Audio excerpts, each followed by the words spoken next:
우리 시대가 방관한 사회적 타살의 기록 2005년 가을. 대한민국 연예계는 한 명의 천사를 발견했다. 복숭아 같던 소녀가 마주한 잔혹한 거울. SBS 드라마 서동요에서 어린 선화공주로 분해 대중 앞에 선 설리는 그 자체로 진리였다. 11살이라는 너무나 어린 나이에 SM 엔터테인먼트라는 거대 기획사의 연습생이 된 그녀는 뽀얀 피부와 눈부신 미소, 그리고 세상을 향한 무고한 눈빛으로 단숨에 대중의 심장을 관통했다. 사람들은 그녀에게 국민 여동생이라는 찬란한 왕관을 씌워주었으며 그녀의 일거수일투족에 열광했다. 하지만 그 왕관은 시간이 흐를수록 날카로운 가시가 돋아난 고문 도구로 변해갔다. 2009년 걸그룹 F의 멤버로 화려하게 데뷔하며 정점에 올라섰지만 15세 소녀가 감당해야 했던 것은 사랑이라는 이름으로 포장된 거대한 검열과 억압이었다. 무대 위에서 그녀는 완벽하게 기획된 인형이어야만 했고 대중의 판타지를 투영하는 거울로서만 존재를 허락받았다. 아이돌이라는 화려한 수식어 아래 그녀는 자아를 상실한 채 대중의 입맛에 맞게 사육되는 감정 노동자로 전락하고 있었다. F의 멤버로서 설리는 대체 불가능한 아이콘이었다. 라차타, 누에보우, 일렉트릭 쇼 등 실험적이고 아방가르드한 팀의 컨셉 속에서도 설리의 비주얼은 언제나 대중을 안심시키는 심미적 중심점이었다. 대중은 그녀를 인간 복숭아라 부르며 그녀의 상큼함에 천사를 보냈다. 하지만 여기서 치명적인 모순이 발생했다. 대중이 사랑한 것은 복잡한 내면과 욕망을 가진 인간 최진리가 아니라 기획사에 의해 철저히 가공된 박제된 아이돌의 이미지였다.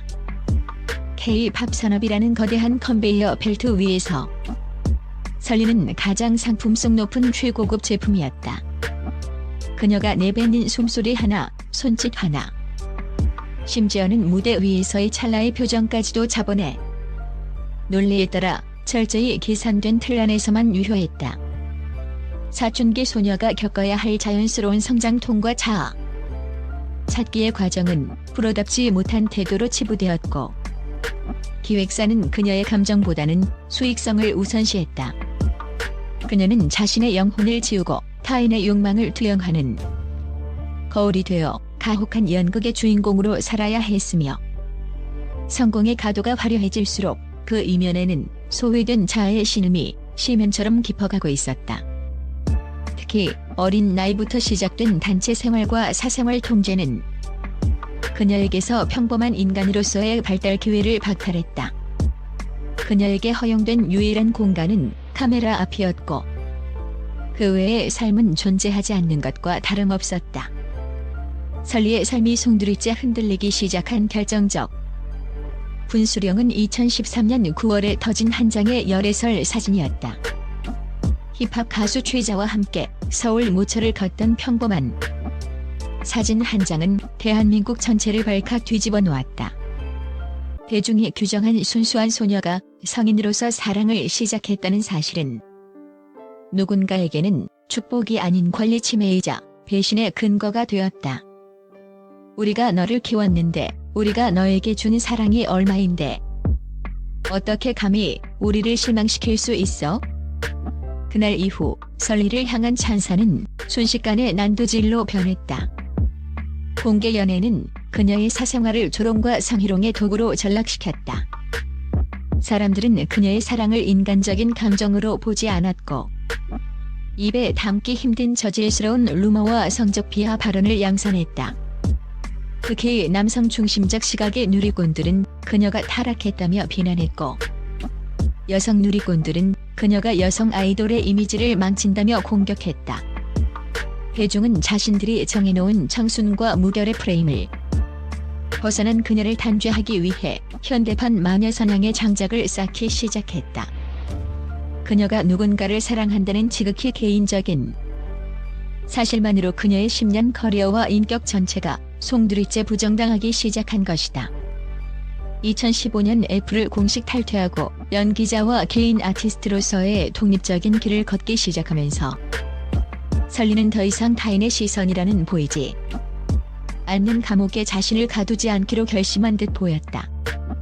그녀는 SNS를 통해 자신의 일상과 가치관을 가감없이 공유하기 시작했다. 이것은 단순한 소통을 넘어선 일종의 해방선언이었다. 타인의 인형이 아닌 온전한 죄진리라는 인격체로 살겠다는 처절한 몸부림이었다. 가장 뜨거운 감자는 노브라 이슈였다. 설리에게 프레저는 의무가 아닌 선택이었고 액세서리일 뿐이었지만 가부장적 질서가 공고한 한국 사회에서 그것은 도발이자 풍기문란 혹은 정신적 일탈로 받아들여졌다. 언론은 그녀가 올리는 사진 한 장을 기행이나 파격, 충격이라는 자극적인 헤드라인으로 도배하며 조회수 장사에 나섰고 이는 수만 개의 악성 댓글로 이어지는 먹잇감이 되었다. 쟤도 왜 저래? 약한 거 아니야? 관심이 고파서 미쳐가는구나. 당당하게 자신의 신체 주권을 주장하는 한 여성의 목소리는 정신병적 증세나 관심을 끌기 위한 쇼로 철저히 왜곡되었다. 그녀는 단지 자신의 몸을 편안하게 두고 싶었을 뿐이었지만 세상은 그녀의 모든 행동에 음란과 기괴함이라는 낙인을 찍었다.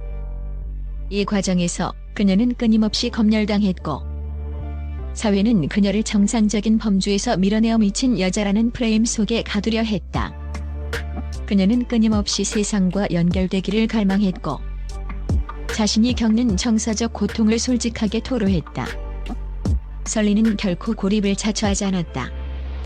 JTBC 악플의 밤에 출연해 자신을 향한 날 선비난들을 정면으로 마주하고 미소 짓는 용기를 보여주기도 했다. 하지만 그 미소는 강철처럼 단단한 것이 아니라 금방이라도 깨질 듯한 유리 심장을 숨기기 위한 최후의 방어 기제였다. 라이브 방송을 통해 눈물 섞인 눈으로 카메라를 응시하며 멍하게 앉아있던 순간들. 혹은 저를 좀 더 따뜻하게 바라봐 줄 수는 없나요? 저는 나쁜 사람이 아니에요 라고 호소하던 그 처연한 순간들.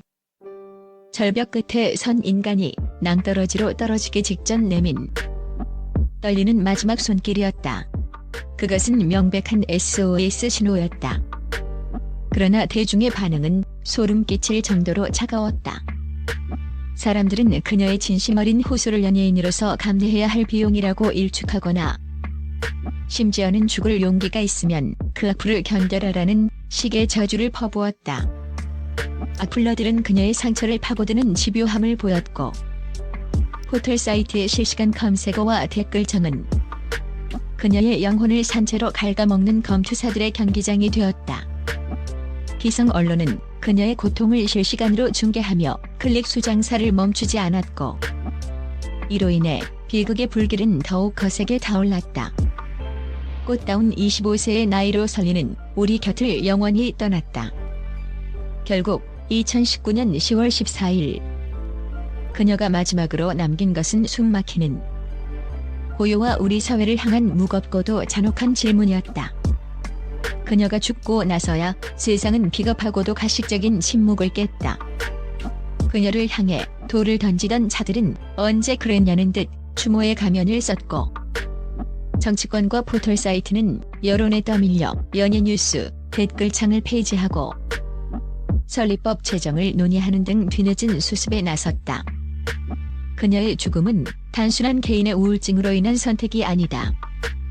그것은 익명의 뒤에 숨은 수만 명의 키보드 살인마들이 가한 집단 린치였으며 한 인간의 삶을 포르노그래피처럼 소비한 황색 언론의 횡포였고 타인의 고통을 값싼 엔터테인먼트로 즐겼던 우리 모두의 방관이 만들어낸 구조적 타살이었다. 우리는 그녀에게 너무나 많은 빚을 졌다. 그녀는 자신의 가장 찬란한 시절과 생명을 던져 우리 사회가 얼마나 잔인하고 위선적인지를 온몸으로 폭로했다. 설리는 마지막 순간까지도 그저 자유로운 인간이기를 열망했다. 그녀는 그저 한 명의 여성으로서 존중받고 싶었고 한 명의 아티스트로서 이해받고 싶어 했던 청년이었다.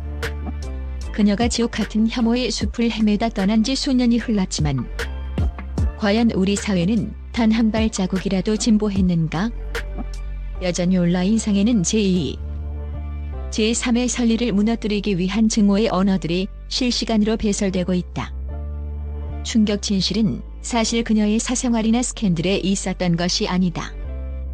진정한 진실은 우리가 얼마나 쉽게 타인을 재단하고 낙인 찍고 한 존재를 파멸로 몰아넣으면서도 그것이 폭력임을 깨닫지 못하는 집단적 무감각에 있다. 그녀를 죽음으로 밀어넣은 것은 거대한 음모가 아니라 우리가 매일같이 내뱉는 무심한 말 한마디와 손가락 끝의 가벼움이었다. 이제 우리는 그녀의 화려했던 스타성이 아닌 그녀가 온몸으로 겪어냈던 고통스러운 경고를 뼛속 깊이 새겨야 한다. 누군가에게는 가벼운 유희였을 댓글 한 줄이 누군가에게는 심장을 관통하는 날카로운 칼날이었음을 잊지 말아야 한다. 진리야, 그곳에선 부디 아무런 시선도 어떠한 검열도 없이 오직 너 자신으로만 온전하게 평안하길. 그녀가 그토록 원했던 따뜻한 시선을 이제야 보내는 우리의 비겁한 뒷모습을 통렬히 반성하며 그녀의 이름 진리처럼 이 사건이 남긴 상처가 우리 사회의 화상을 깨부수는 변하지 않는 진실로 남기를 소망한다. 이 잔혹한 기록을 마친다.